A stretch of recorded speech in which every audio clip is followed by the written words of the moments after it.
بسم اللہ الرحمن الرحیم الحمد للہ وکفی وسلام علی عبادہ الذین اصطفی اما بعد۔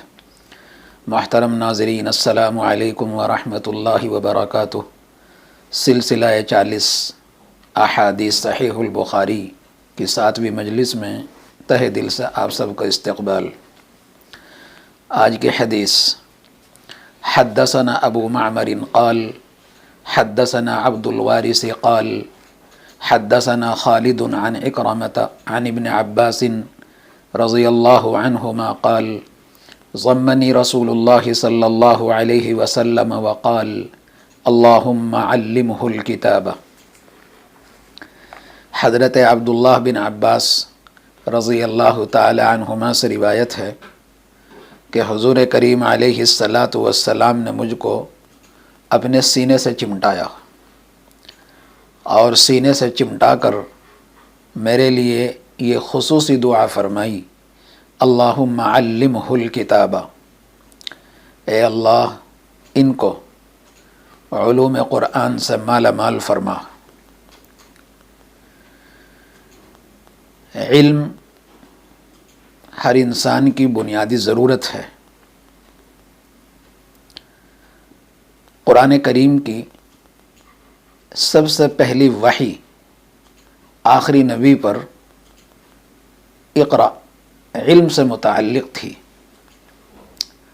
گویا کہ اس امت کی بنیاد علم پر رکھی گئی ہے،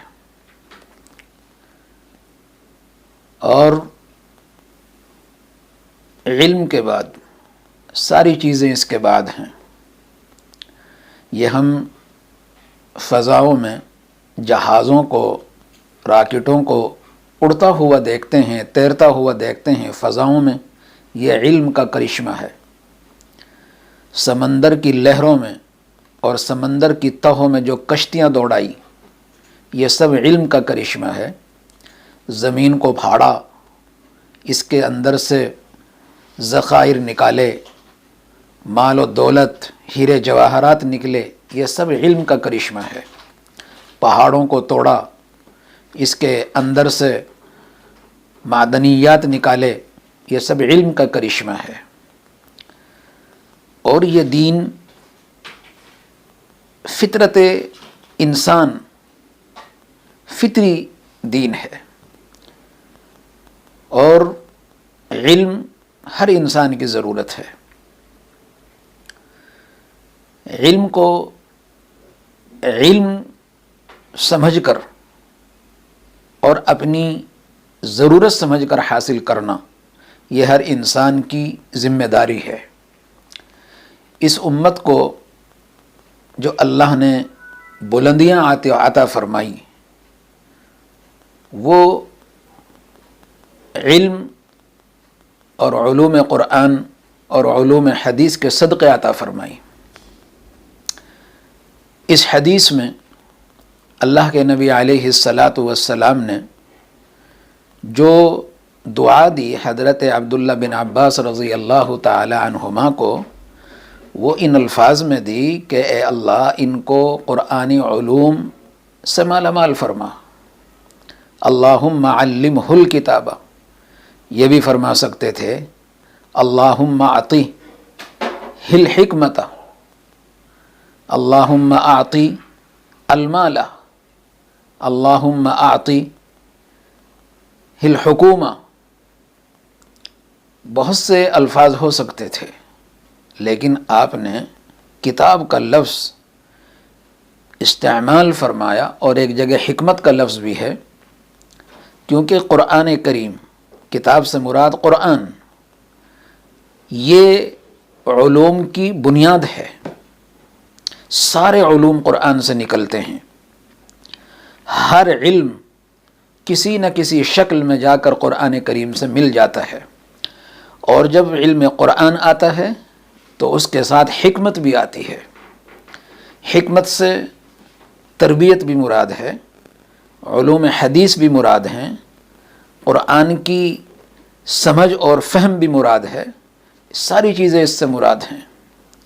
قرآن کریم اس امت کو آخری کتاب کی شکل میں عطا فرمایا، تو حضور کریم علیہ الصلاۃ والسلام نے حضرت عبداللہ بن عباس رضی اللہ تعالی عنہما کو دعا جو دی وہ بڑی بنیادی دعا دی اور امت کو سکھا دیا کہ علم سے کبھی دور نہیں ہونا، علم سے کبھی غافل نہیں ہونا، علم کو کبھی اپنے سے دور نہیں کرنا۔ اس امت نے جو ترقیاں کی ہیں پوری دنیا پر، جو ان کے اثرات مرتب ہوئے وہ علم سے ہوئے ہیں۔ قرآنی علوم اور حدیث کے علوم سے شروع ہو کر ہر علم اس امت کے قبضے میں تھا۔ علم فلکیات ہو، علم معدنیات ہو، علم طبیعیات ہو، علم ارضیات ہو، یہ اس امت کے قبضے میں تھا۔ اس امت نے جو دنیا کو روشنی دی ہے علم کی، اس کی کوئی مثال نہیں ملتی، لیکن امت مسلمہ گرتے گرتے گرتے گرتے آج پائیدان پر پہنچی ہے۔ یہ امام بن کر آئی تھی، آج یہ گرتے گرتے پائیدان پر پہنچی ہے۔ قصور کسی کا نہیں، قصور میرا اور آپ کا اور ہم سب کا ہے۔ ہم نے بنیاد کو چھوڑا تو ہماری اوپر کی تعمیر کمزور ہو گئی۔ جب بنیاد مضبوط ہوتی ہے تو تعمیر اوپر جو کی جاتی ہے وہ مضبوط ہوتی ہے۔ اس حدیث میں امت کو سکھایا گیا ہے کہ علم سے کبھی غافل نہیں ہونا۔ دوسری بات اس حدیث کے اندر ہمیں یہ سمجھائی گئی ہے کہ جو علم حاصل کرنے والا ہو، علم حاصل کرنے والی ہو، اس کو اپنے استاد کے تئیں، اپنے معلم کے تئیں اتنے اچھے طریقے سے پیش کرنا ہے کہ استاد کے دل سے اس کے لیے دعا نکل جائے۔ جب ایک شاگرد اور ایک طالب علم شوق کے ساتھ اپنے استاد سے پڑھتا ہے اور استاد اس کے شوق کو دیکھتا ہے تو اس کے لیے دعائیں نکلتی ہیں، اور جو دعائیں ہوتی ہیں وہ اس کو برکات علوم سے عطا کرتی ہیں۔ اللہ تعالی ہم کو اور آپ کو علوم کی برکتوں سے نوازے۔